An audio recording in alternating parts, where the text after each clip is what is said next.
Hey guys, my name is Betsy. We're going to go ahead and start with measuring range of motion. The first one that we're going to go ahead and do is going to be wrist extension and flexion. We want to go ahead and position the forearm in pronation. The wrist is supposed to be neutral and relaxed. Now we're going to go ahead and position our goniometer. The axis of the goniometer needs to be in the triquetrum right here. And the stationary arm is going to be along the ulna, pointing to the ulnar process in the back. Okay, so we'll go ahead and put it right here. There's pointing right here.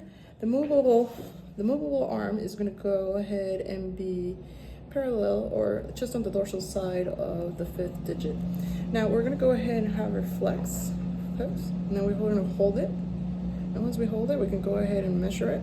And she is at 90 degrees, which is the normal range of motion for flexion. Now, we're going to go ahead and do flexion. Flexion is the same thing. As far as position of the goniometer, we're going to put it on the triquetrum axis. The stationary arms should be alongside the ulna, pointing to the ulnar process, and this is going to be on the dorsal side of the fifth digit.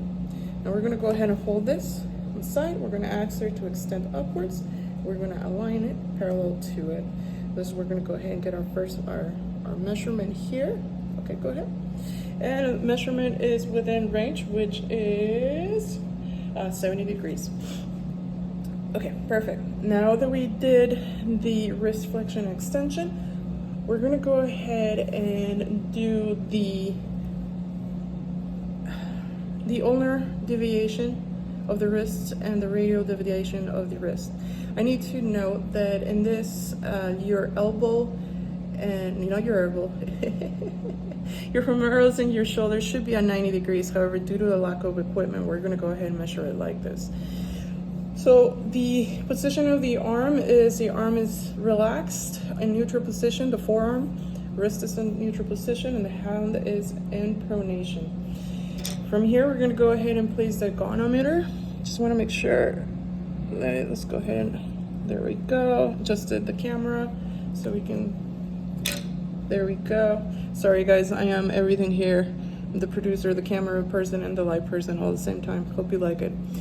The axis is going to be placed in the capitate, right here. And the stationary arm is going to be placed in the middle of the forearm. The movable arm is going to be on top of the third metacarpal. So we're going to go ahead and right here, stabilize it. We're going to ask her to move her hand away from her body as much as you can. There we go. That's it. So it's a 30. When we did away from her body, that's an ulnar. So we're measuring an ulnar deviation here, which is within range at 30 degrees. We're going to go ahead and put it back to placement in the center. And now we're going to measure the ulnar. Same positioning for everything. Axis placement is on the capitate. The stationary arm is along the forearm. And the movable arm is on top of the third digit. Okay, so now we're going to go ahead and hold it. And we're going to go ahead and ask her to move her hand towards her body. Here we go. And this is radial deviation. She is measuring 20 degrees, which is within range. All right, lastly, we're going to go ahead and position her arm, forearm in neutral position. Wrist in neutral position. Hands is tied on the side of the fifth digit and metacarpal. We're going to go ahead and measure the MP joint, the metacarpophalangeal joint. That's a mouthful. All right, so I have this handy dandy hand goniometer. Looks a little bit different than your typical one. We're going to place the axis on top of the meta MP joint right here. So it's going to be here on top of it, right here. The stable arm or the stabilizing arm or stationary arm, my apologies, is going to be along the first metacarpal right here. So we're going to hold right here.